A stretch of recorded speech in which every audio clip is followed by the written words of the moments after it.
أهلا وسهلا، كيف حالكم؟ أرجو أن تكونوا بخير. As previously stated, today's lesson is all about patterns and roots, and on the agenda we have 4 main points to cover. We will learn what patterns are, the difference between patterns and roots, 3 frequently used patterns, and finally the basic patterns of a verb. Now, to begin with, please let me remind you that, as previously stated, every Arabic word is a combination of 2 elements, root letters and a pattern.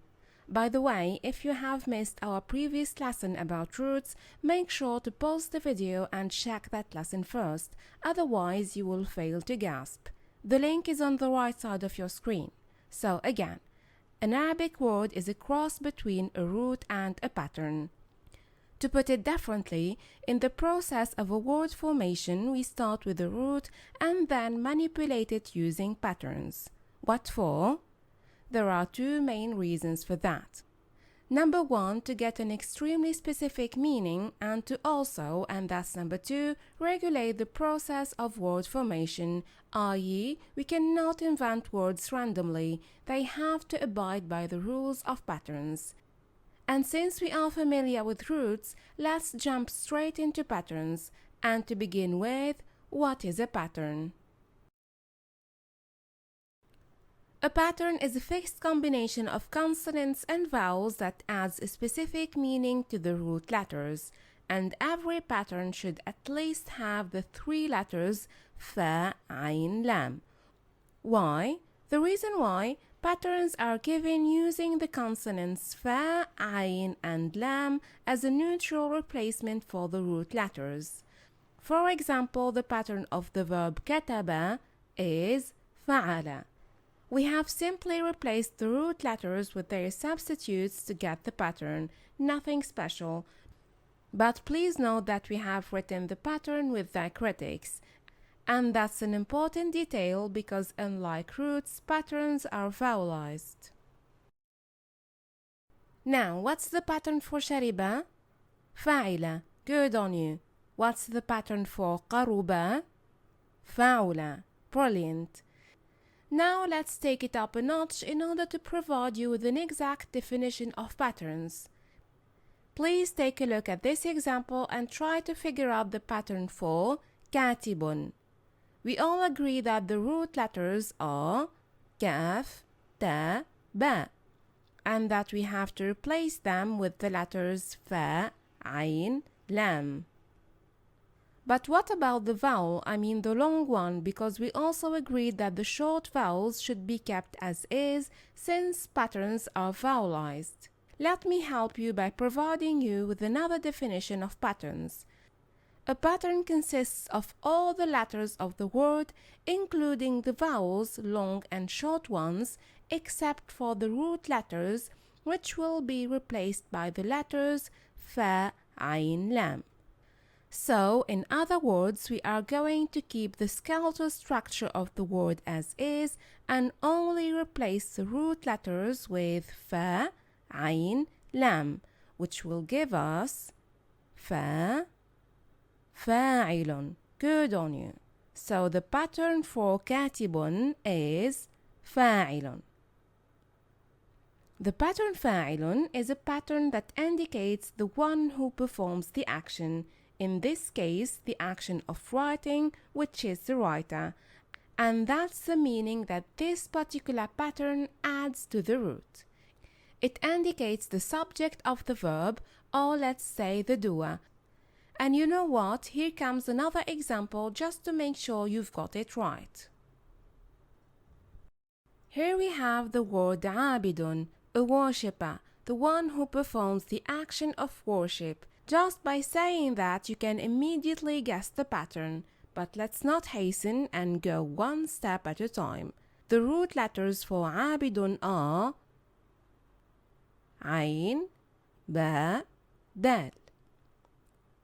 And given that we have to keep the skeletal structure of the word as is and only replace the root letters with their substitutes, fa, ayn, and lam, to get the pattern, fa will replace the first root letter, Ayn will replace the second one, and finally the letter lam will replace the last root letter. Hence, عابد will become فاعل. And that's the pattern, everyone. Couldn't be easier, isn't it? And once again, this pattern, فاعل, indicated the one who performed the action, i.e. the doer. Trust me, the process is easier than you think. It's only a matter of practice. And please don't worry, even if you didn't get the hang of the process yet, make sure to stand by. More examples and details will be provided at section 3. Now, the main question here is, why do we need patterns?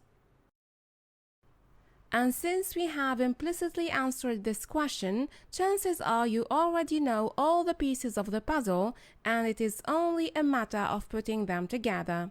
So number 1, patterns add a specific meaning to the root. More details will be provided along with other examples shortly afterwards.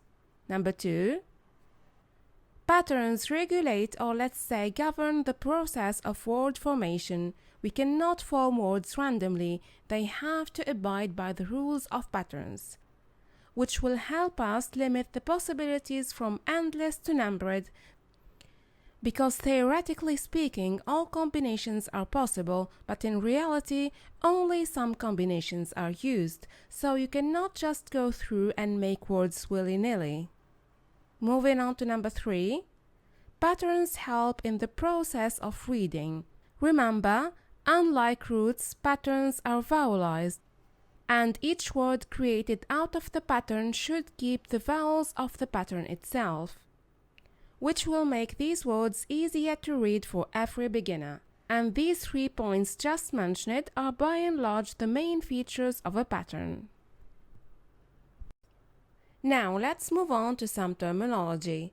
A pattern is called in Arabic وزن, and the plural form is أوزان. Again, وزن, أوزان. And وزن literally means weight. The reason why we use the word وزن in Arabic to talk about patterns is that patterns are nothing but tools used as a method of weighing words and learning their internal assembly. I.e., just like weighing a body, for example, needs weights, weighing words in Arabic needs a pattern. And again, just like the basic unit of weight is grams, for example, the most basic form of patterns, i.e. the most basic unit of weighing words in Arabic is فعل. No vowels here, please. Alright, so far, so good. Moving on to another term. A pattern is also known as morphological pattern, as a reference to morphology, which is a subject through which one learns the internal assembly of a word. It is a science that covers every word that has a root by means of patterns that will control the composition and the inflection of each word. So don't be confused if you come across this denomination. And speaking of denominations, let's end this terminology section with the technical term used for the letters fa, ayn, lam that replace the root letters within the pattern. These 3 letters are called dummy letters. Again, dummy letters. Just keep that in mind, it is commonly used among teachers. That's it for this part. Now let's move on to the differences between roots and patterns. By now you should already know the answer, if you didn't let yourself be distracted, obviously. Differences between roots and patterns. I'm going to keep it simple, no worries please. Arabic is a Semitic language that works based on a root system. How? By putting the root consonants into a pattern that will morph the meaning and the syllabic structure of the root to create a variety of related words. Consider it as if the roots are the raw materials used to create words and that the patterns are the tools. And that's the first difference. Remember, we are talking about the differences between roots and patterns. Number 2, Meaning-wise, the root conveys the basic meaning, and even though patterns convey a meaning too, they don't on their own. They need to use the primary meaning of the root as their raw material to morph it and to create a definite number of related words. Moving on to difference number 3. Unlike roots, patterns are vowelized. They can contain both short and long vowels. Number 4. Unlike roots, patterns are only written in a cursive style. No block script allowed. And finally, number 5. Patterns are limited in number and each pattern has a name, such as فاعل, مفعول, etc. More details will be provided shortly afterwards. Brilliant! With these 5 differences in mind, let's put knowledge into practice by taking a close look at 3 frequently used patterns. Okay, first thing first, we all agree that each pattern has a name. So what I'm going to read now is the name of the 3 frequently used patterns that we are going to work with. From right to left, فاعل, مفعول, مفعل. Again, فاعل, مفعول, مفعل. The pattern named فاعل is a pattern that indicates the one who performs the action, i.e., all the words that fit into the pattern فاعل indicate the one who performs the action, oftentimes the doer or the subject. As for مفعول, it is a pattern that indicates that the action has been performed. It is oftentimes the passive participle of the root / verb. As to مفعل, it is a pattern that indicates the place where the action of the root happens. Now, for the sake of clarity and cohesion, I'm not going to provide you with random examples. We are going to work with 2 roots and see how each pattern is going to modify them. And the roots are صنع and كتب. Again, صنع, كتب. Starting with كتب and the pattern فاعل. Remember, all you have to do is to place the root letters instead of the dummy letters فا عين لام, resulting in كاتب, كاتب, cordonnier.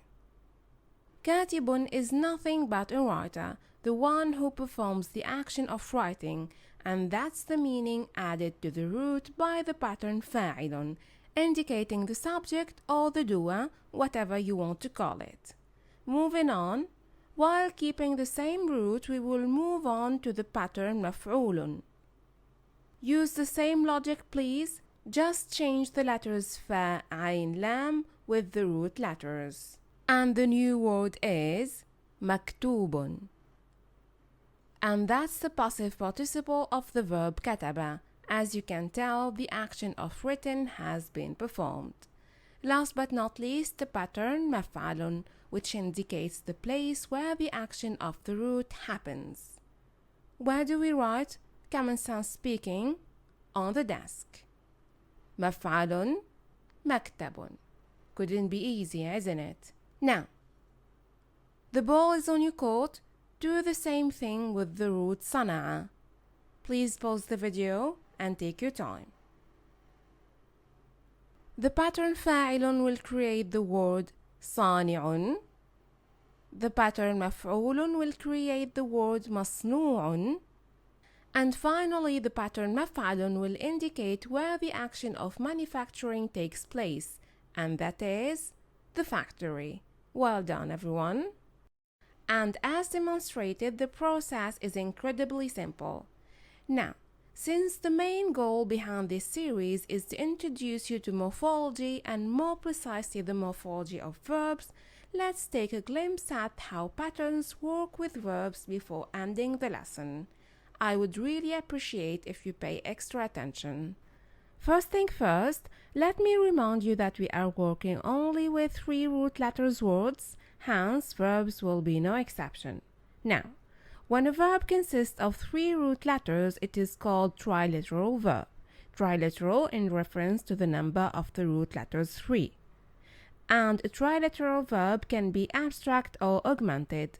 During the rest of this series and even further down the line, we will be working only with trilateral abstract verbs since we need to master the basics of morphology first. And please don't let these fancy terms overwhelm you. An abstract trilateral verb simply means that the verb consists of the 3 original root letters. As for augmented trilateral verb, the verb consists of the 3 original root letters plus 1, 2, or 3 other letters. As simple as that. Right, now let's pick up the threads, shall we? We all agree that from now on we will be working only with abstract trilateral verbs, and since our main focus today is patterns, all you need to keep in mind is that a trilateral abstract verb can only have one of these 3 patterns. It is either فعل or فعل or فعل. Again, فعل, فعل, فعل. It might sound trivial as a piece of information, but it is often neglected despite the fact that it is a game changer in the conjugation process later on, as it will pave the path for the present tense, also known as المضارع. So again, but in other words, the infinitive form of an abstract trilateral verb can have one of these 3 patterns. It's either فعل or فعل or فعل. As examples we have دخل, شرب, قرب. Again, دخل, شرب, قرب. And before ending the lesson, a quick note for those of you who are familiar with the subject of morphology. Be careful, we are not talking about the 10 forms of Arabic verbs. We are still trying to introduce those who have absolutely no grammatical background to the science of morphology. The 10 forms will be discussed in details in due course. And that's it. Thank you for staying until the very end. As usual, شكرا على حسن استماعكم. It really means a lot. And مع السلامة.